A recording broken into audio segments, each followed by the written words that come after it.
Hi everyone, welcome to my channel. There are different forms of yoga.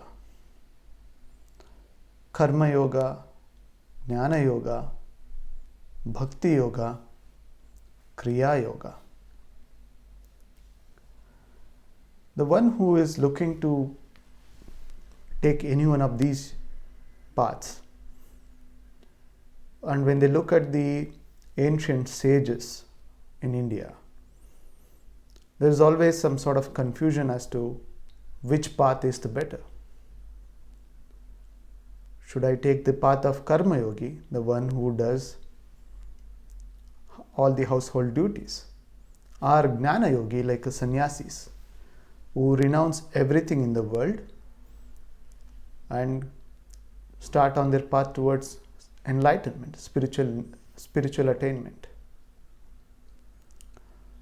There is a beautiful story in one of the Upanishads that illustrates a right answer to this question.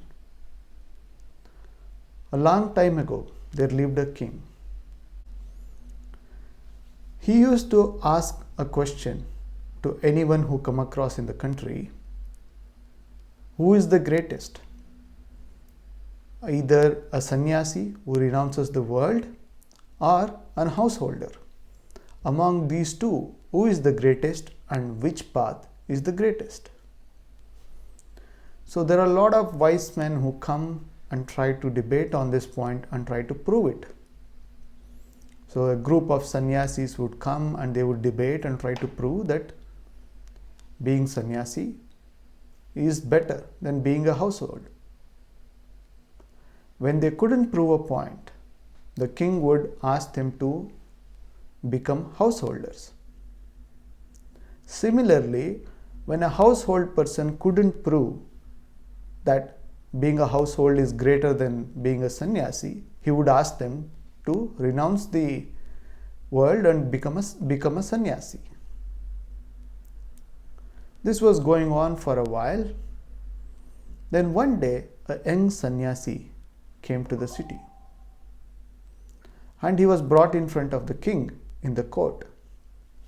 And king asked him, just like he was asking all the other people, which path is the greatest path? Being a sannyasi or being a householder? To his surprise, the young sannyasi answered, "Each, my king, has greatness in its place. None is above the other. Each have their own duty." King said, "Can you prove this to me?" The sannyasi responded, "Yes, I can prove this to you. But to do that, you need to come and stay with me the way I stay for a few days. Then I will be able to prove you what I am saying." King agreed. The sannyasi took the king and left the kingdom and wandered 3 to 4 kingdoms before they both came into a capital of one of the other largest kingdom. On that day in the capital, it looked like there was some kind of celebration going on. All the people were dressed nicely and they were all exchanging pleasantries to each other, and there were music and dance. So it looked like some sort of ceremony was happening. The sannyasi and the king went and stood in the line to understand what's happening. The sannyasi asked fellow people as to what is going on. The people mentioned that there is a Swayamvara going on. Swayamvara means it's an ancient tradition in India where the princes were allowed to choose the king, the groom whom they want to marry. So Swayamvara, where they will themselves choose the person whom they want to marry.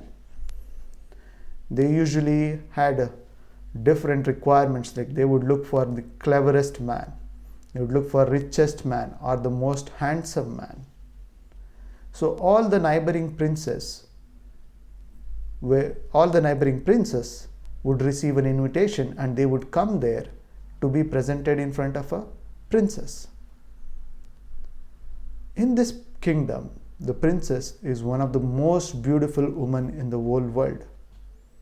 And this ceremony had happened many times earlier, yet she had not found a suitable match. This time, it is the largest of the ceremony until today. There were many princesses from different kingdoms who had come. Was taken on a throne by bearers, where they would take her around each of the prince who had come from different kingdom, and princess would look at them. If she likes somebody, then she will put the garland. If she doesn't like somebody, she would simply tell the bearers to move on. This way the ceremony started, and princess almost went through all the princes and she didn't find anyone attractive. So suddenly the mood in the entire gathering was becoming a bit sad, because they have gone through this many times and this time also it looks like it is not going to be successful.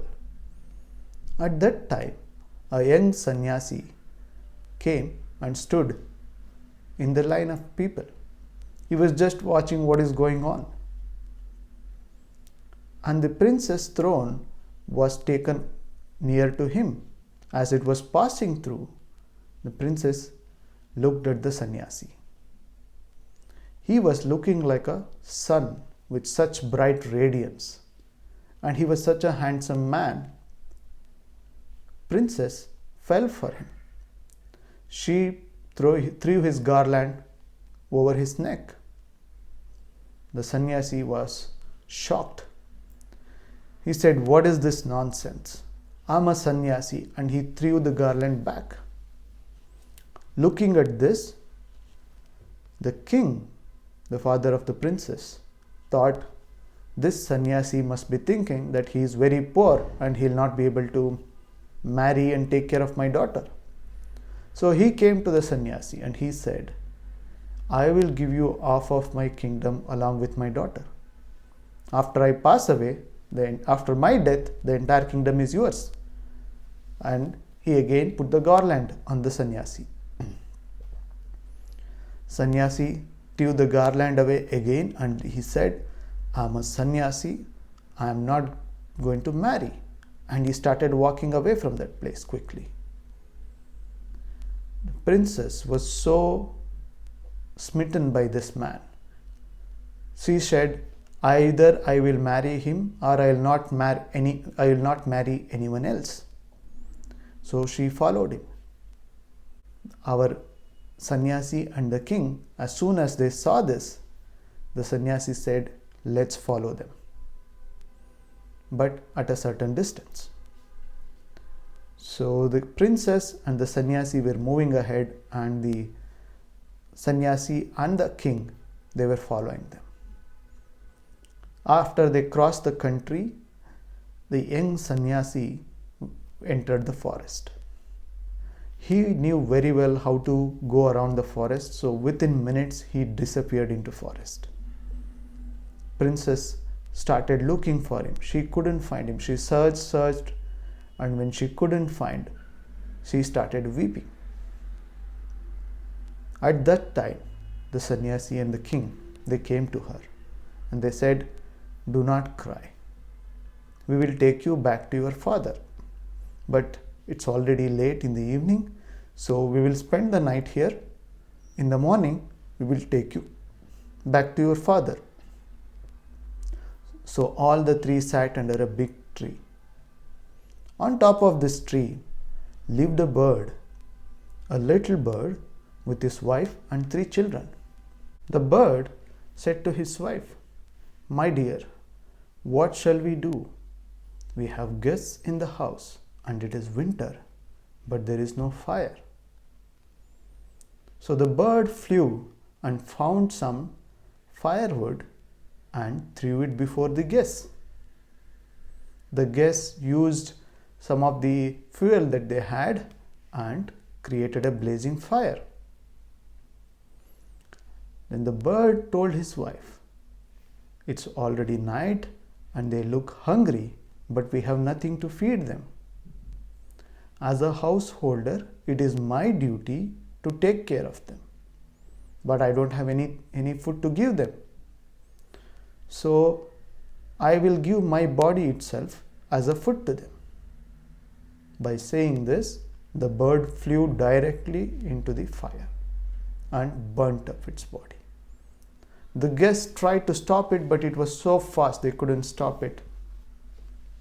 Upon seeing this, the wife of the bird said, there are 3 guests, but a small bird's food body is not enough as a food for all these 3 guests.